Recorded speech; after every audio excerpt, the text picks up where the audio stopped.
Tell me if you knew this, because I, however, did not even have a clue until I started researching the latest Dr. Fauci segment that I did a couple of days ago. Barack Obama paused risky virus research in 2014. So why did the U.S. continue to fund work in the Wuhan Institute, also known as WIV? Because this argument sits at the center of the COVID accountability debate. If we confuse a limited research pause with defunding an entire laboratory, we cannot honestly judge Obama, Fauci, Trump, NIH, better known as the National Institute of Health or EcoHealth Alliance, all of which had some hand in the story I'm about to tell you. The archived White House record is clear on this. On October 7, 2014, the Obama administration announced a pause on federal funding for certain gain-of-function experiments involving influenza,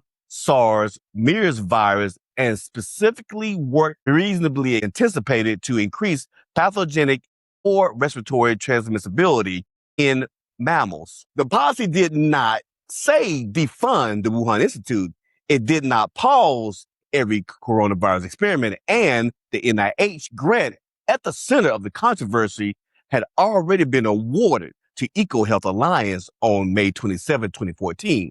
Now, according to the GAO, which is the Government Accountability Office, EcoHealth sub-award to Wuhan began in June, months before the October pause. NIH later reviewed the proposed research and decided it did not fall within the pause. So the funding continued to the Wuhan Institute. Now, this part wasn't sure to include, but now I am. The real question is, did Obama administration create a sensible pause that excluded work at reasonable considered lower risk? Or did officials use definitions so narrow, the potential dangerous experiment, so it would escape the review? The record proves funding path. It does not by itself settle the scientific judgment on what should have happened. Hindsight being 2020, we already know what should have happened. Now, the pause applied to new federal funding for a defined subset of experiments, including influenza, SARS, MERS. The White House said the targeted work had to be reasonably anticipated and to enhance a virus' ability to cause disease or spread through the respiratory route in mammals. Characterizing naturally occurring viruses was not automatically covered. Current researchers were encouraged to pause voluntarily while the government evaluated risks and potential benefits. Now, we all know what happened. The U.S. funded these experiments overseas. It got out and damn near shut down the entire world and killed many loved ones. Let's just be honest about what really happened here. The grant was not written directly to WIV. NIH awarded the RO1A to the EcoHealth Alliance, a U.S. nonprofit. EcoHealth then issued a sub-award to WIV to perform part of the research. Saying NIH never directly awarded WIV is technically important. Saying no U.S. money reached WIV would absolutely be false. A sub-award is still taxpayer money that supported the research of the coronavirus. So do you remember the GAO, the Government of Accountability Office, that I spoke about earlier? Well, they reported that the NIDAD, which is a National Institute of Allergy and Infectious Disease, re-examined the research and told EcoHealth in July 2016 that it was not subject to the pause. Officials said the proposed turmeric virus used spike genes from phylogenetically distant bat coronaviruses. Similarly published viruses had shown reduced phylogenicity, and the agency did not anticipate enhanced mammalian respiratory transmission or pathogenicity. NIH added a reporting condition as a precaution. Basically, you can breathe it in easily and still be infected. I know that was a lot to describe. It was hard for me to say, but I had to give you all the information. The Obama administration said some enhancement experiments were risky enough to stop while policy was reviewed, yet federally supported coronavirus work involving WIV continued because NIH concluded it fell outside the definition. Basically, we're playing word games.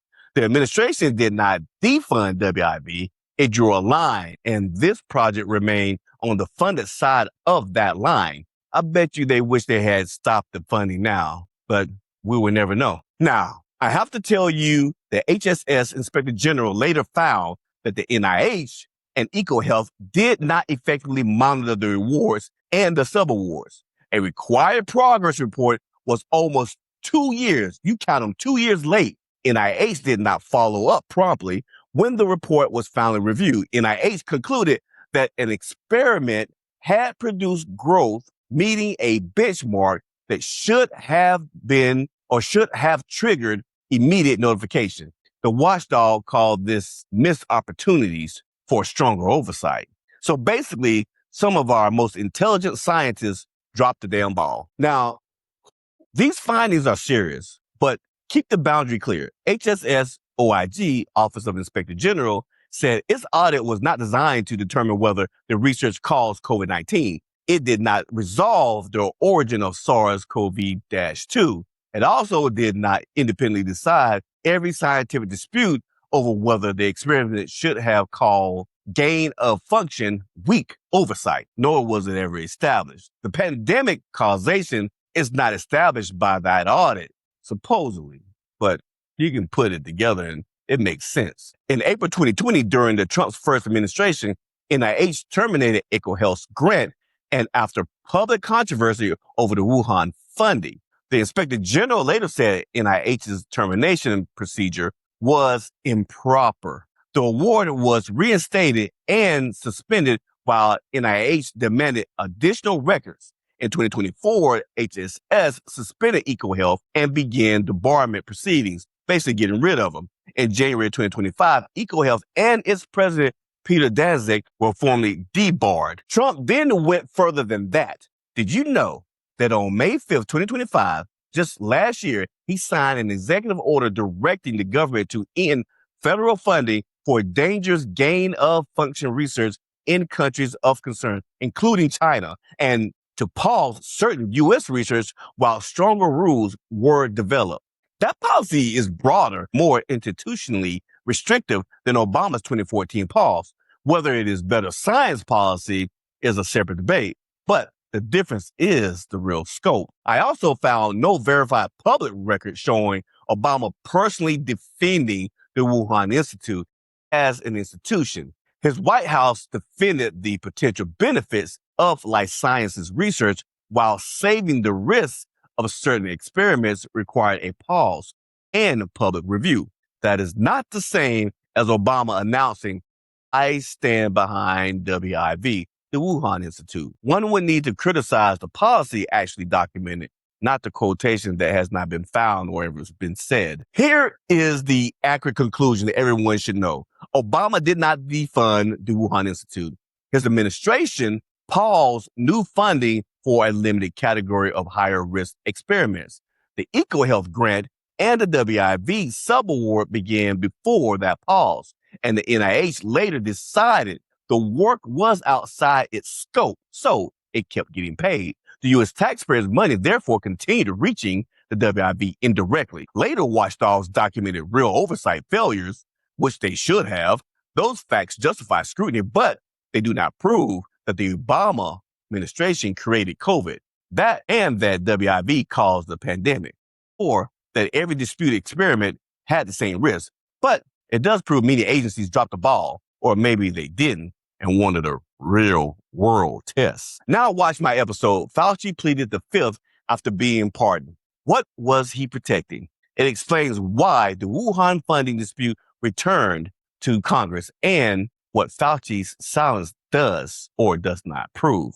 Click the video now. This is Money and Politics Simplified, and I'm Esco Latimer. Stay informed, stay engaged, because when you understand the money and who funded the Wuhan Institute, then, my friends, you understand politics. Have a good day.